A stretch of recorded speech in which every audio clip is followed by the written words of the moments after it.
Hi friends, బుజ్జక్క YouTube channel. ఈరోజు అమ్మకైతే ఆరోగ్యం బాగాలేదు. మా అమ్మకు మేము ఆటోలా కరీంనగర్ తీసుకుపోతున్నాం. కరీంనగర్ తీసుకుపోయినాక అమ్మకు అసలు ఆటో దిగస్తలేదు.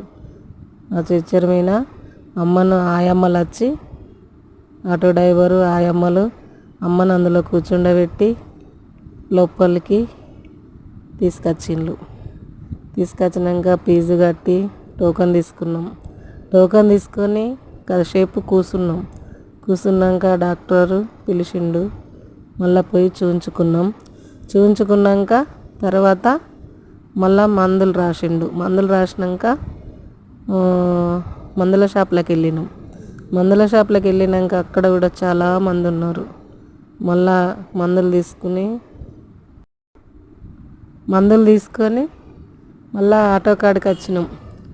ఆటో కాడికి వచ్చి ఆయమ్మలు ఆటో ఎక్కించిండ్రు. ఆటో ఎక్కించినాక హోటల్కి వెళ్ళినాం. టిఫిన్ చేసి మళ్ళా ఆటోలో ఎక్కి ఇంటికి వచ్చేటాలకు 4 అయింది ఫ్రెండ్స్. 4 గంటల వరకు ఇంట్లో ఉన్నాం.